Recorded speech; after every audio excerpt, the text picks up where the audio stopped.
Good morning and welcome back to Miniature Monday here on Gaming with ADHD, where today we're going to be taking a look at the Battletech Inner Sphere Security Lance, a set of 4 miniatures for use with Battletech, Alpha Strike, Battle Force. I mean, let's be honest, there's quite a few things that you can use it for. And it's produced by Catalyst Game Labs. It was released recently as part of the Mercenaries Kickstarter. And so today what we're going to do is we're going to take a look at the miniatures. We're going to compare it to the art that has been released over the years for these particular mechs, see how it's evolved over time. And yeah, I'll give you my thoughts on what I think of the actual miniatures themselves. But before we get started, do make sure you're subscribed to the channel. I try to put out a few videos each week covering all sorts of tabletop gaming content, whether it's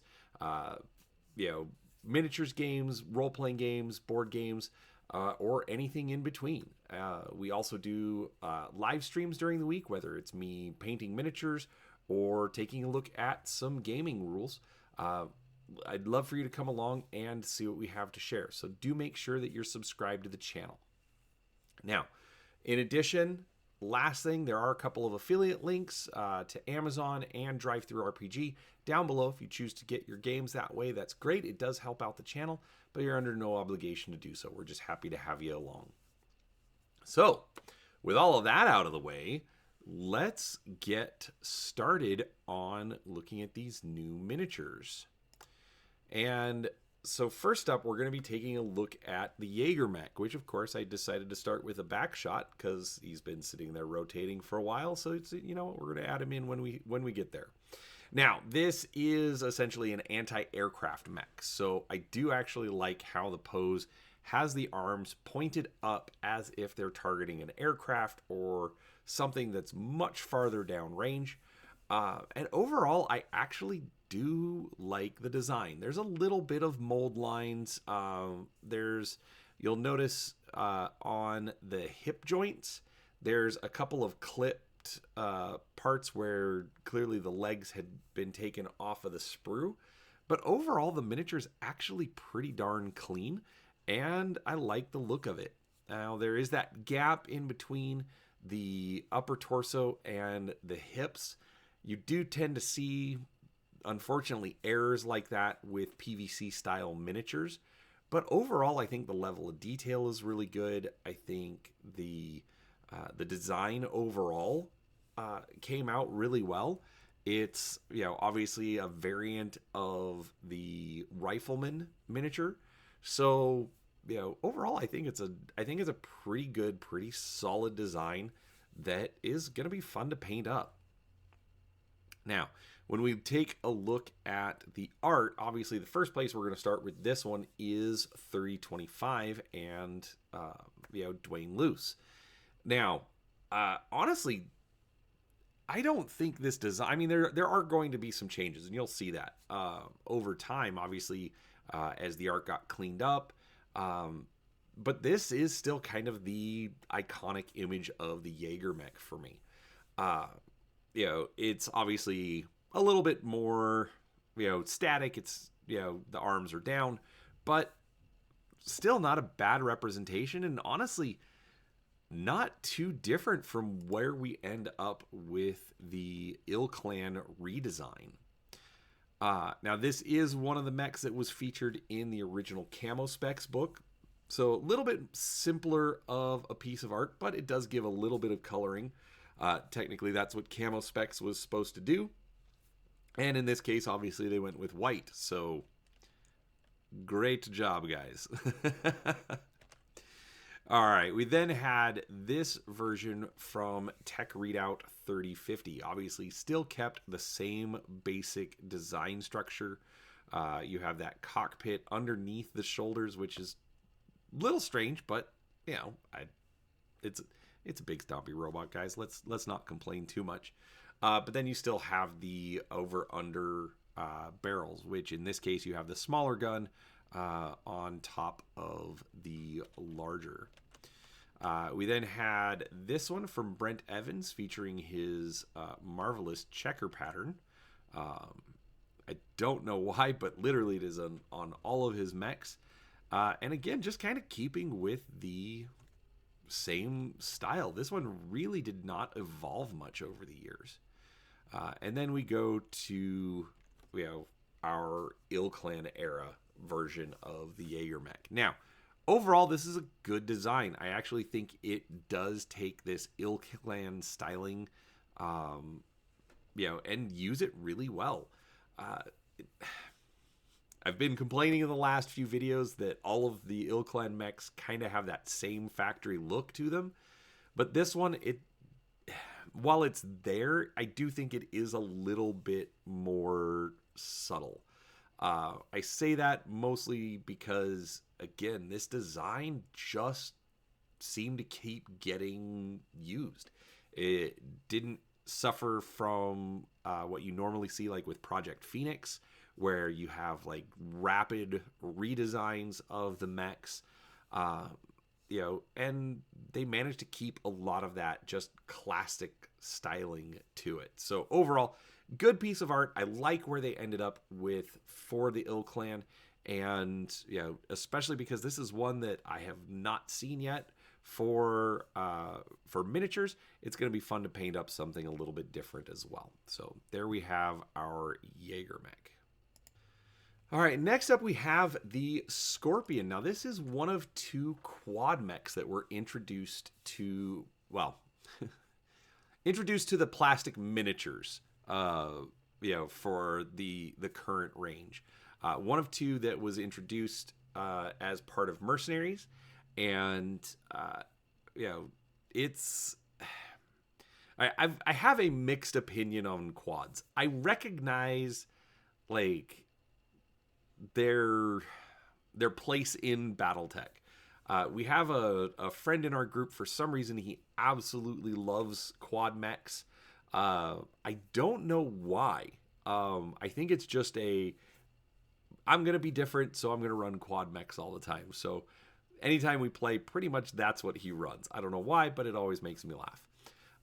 So it is kind of fun to actually see some of these. Now, on top of that, this is also one of those classic designs. It was, I believe, part of, not Dieruggers, Voltron.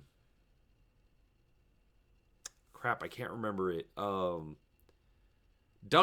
That's the one that I'm thinking of. I believe this comes out of Dougram.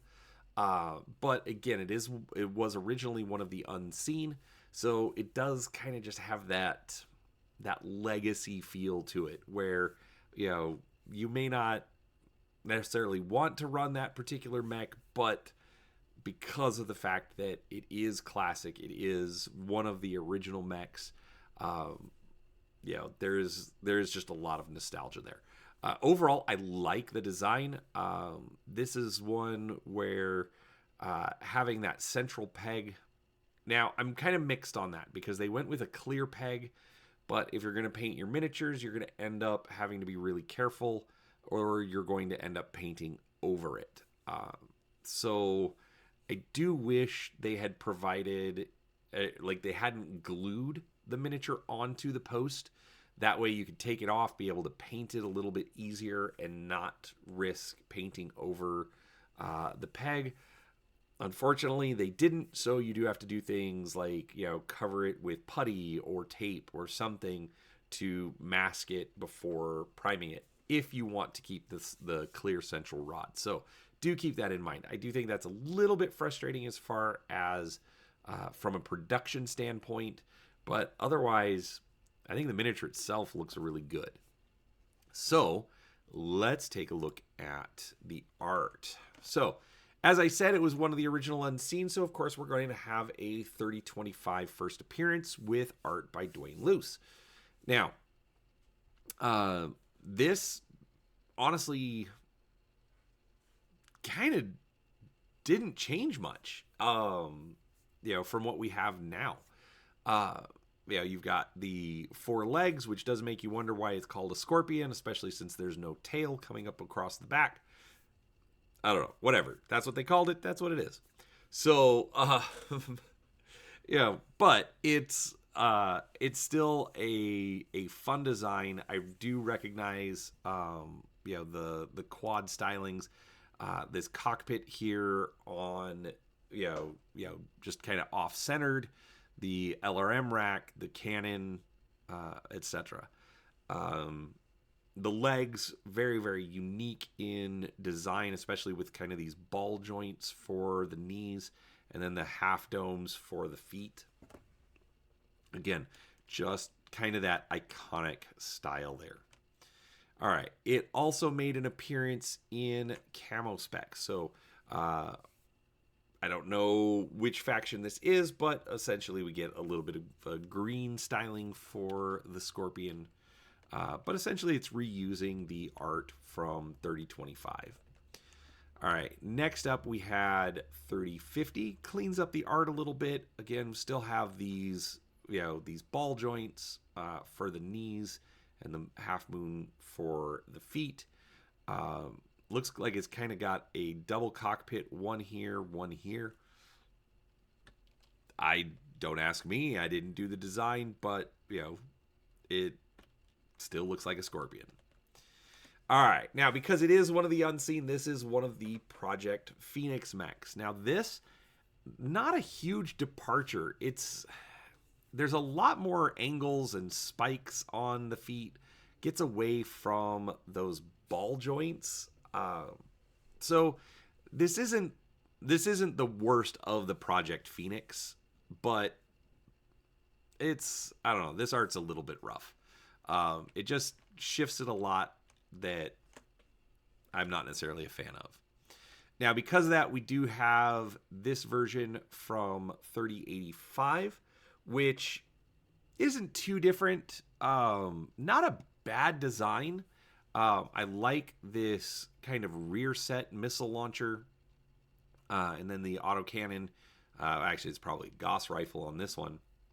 Over here on the right side of the torso. But then you still kind of have these, spiky claw type legs going on over here.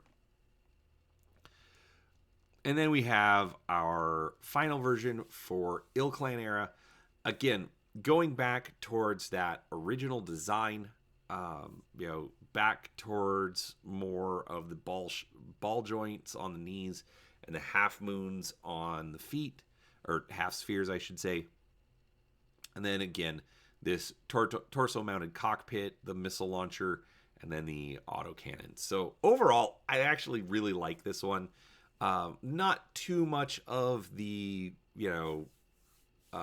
same factory syndrome that we've seen in previous designs, but still a nice homage to the original design as well. So overall, pretty happy with the Scorpion. I think the miniature translates pretty well also. Overall, not a bad design here. And so that is the Scorpion. All right, now third up we have the Vulcan. Now this is a mech that's a little bit on the lighter side and is designed more for anti-infantry. So it's definitely a smaller mech, but it's not a bad design. I like kind of the skinny legs, the jump jets. Obviously there are some production errors that you can see where the model was clipped from the sprue coming out of the mold. But overall, it's not too bad. It'll require, I think this one might need me to give it a little bit of cleanup. The mold lines aren't too bad. But overall, I actually really like the design. I think this, especially for, the Ill Clan era, same factory syndrome, I actually think this one gets away from it pretty well, mostly because just having the skinny legs, the skinny arms, gives it, or doesn't give it a whole lot of places to put just those big heavy armor plates. They're still there. You can still see it if you look closely, but overall it actually, I think, has a little bit more of a unique design. So I'm actually pretty excited about that. Now, as far as the art, again, this is one of the originals. So coming out of 3025. This is our original design. It's got a flamer, medium laser, small autocannon, I believe. And the design, so this is one, this one was not one of the unseen. Overall, I don't think it's a bad design on its own. And as far as how it's translated to the Ill Clan era, I think they did pretty well. 3025, not much of a redesign, just a bit of a cleanup as far as the art goes. Still pretty skinny as far as the legs and the, in this case, the torso and the shoulders go. So a little bit more unique design. Usually you like the shoulders kind of just blend in to the torso. So again, gives it a nice bit of a different look here. We've got another Brent Evans appearance. I don't know. I just like pointing out when I find that Brent did some work. So, but this is great. Again, this is one of those that I'm actually kind of surprised that it kept the design and it kept the styling over the years. Because especially as we get to the Ill Clan era, so it is a little bit different. We don't really have like the ball head anymore, but we still kind of have that T torso. The flamer looks a little bit different. You don't really have the tanks or kind of like that flared opening. But otherwise, it still looks like an original Vulcan. Obviously a little newer, a little cleaned up, the Ill Clan era armor panels, but overall not a bad take on the art, and it translated over to the miniature really well. I actually really, really like this one. I was not expecting that going into it. I mean, I'd glanced at it through the window on the box, but for some reason, I just like this one. I think it's just because it does look a little bit more unique. It's got a little bit more of a skeletal appearance is how I would put it. So definitely something different. I'm pretty excited on this one. So that is the Vulcan. All right, and last up we have the Whitworth. Now, this one is, again, another one of those old school, made its first appearance in 3025. Have a friend of mine who absolutely loves the Whitworth. Basically likes the fact that, makes you have to think about your heat a little bit more. But overall, it's, this again is not a bad miniature. I think this one, of all of the miniatures out of this particular set, I think this one does suffer the most from the same factory syndrome. But overall, it's fine. I think he's kind of unique because he's got kind of like these short, stubby arms to him. And again, not a bad design. Definitely is going to blend into, my other mechs a little bit more than, the previous two were. But overall, not a bad design. It's more stompy robots, so kind of excited. Now, as far as its art, here is 3025 from Dwayne Luce. Again, good design. We've still got the laser up here in the head. We've got missiles in the chest. And like I said, those kind of, stubby little, forearms. Not sure if it's just because it's missing hands or what, but, again, not too bad. Here is our 3050 version. For all intents and purposes, it's basically the same as 3025, just a little bit cleaned up. Again, Brent Evans and his checkerboards. This one, we start seeing the forearms get a little bit larger, but otherwise, the design still looks the same. And then we have our Ill Clan version. So I actually like some of the changes that they made on this one. I like the fact that the laser is offset, so it's not just like right in, you know, kind of third eye position. The forearms keep a little bit of that bulkiness to them that you saw in Brent's art, but a little bit more rounded. I actually like that. It fits in with the mech a little bit better, especially where you've got kind of these rounded calves down here. You know, definitely a nice adaptation of the design, and I think the miniature captures the art, you know, almost perfectly. This is this is a nice one. I don't know what I'm gonna do with it, but we're definitely gonna get it painted up at some point once I figure out a pilot for it. So overall, I mean, this is not a bad set. You know, obviously I'm not comparing it as far as like weapon loadouts and which mech I think is most effective on the battlefield. I'm literally just looking at these as an aesthetic choice. But, you know, the fact that we have a quad, we have the Jaeger, the Scorpion, the Jaeger mech, the Vulcan, and the Whitworth, I like all of these designs. I don't know why. I'm much more excited about these over the last few videos, it seems like. Last few videos, I was definitely giving it a lot more complaints than I normally do. So it's a nice and refreshing to be able to see these and just be like, you know what? I like these. I have no problems with any of these. If I was to get, you know, some duplicates, I would not be upset over picking up more of these. So, definitely some fun choices to work with. So that is the Inner Sphere Security Lance. Let me know what you think. Have you picked this one up? You know, am I wrong and just like you think all of these designs are horrible, or would you never buy them because they're mechs that you would never put on the battlefield? Let me know down in the comments. I'd love to hear from you and talk to you a little bit more about it. So thank you so much for watching. If you enjoyed the video, please do give it a thumbs up. Again, make sure you're subscribed. But thanks for watching, and we'll talk to you next time. Bye.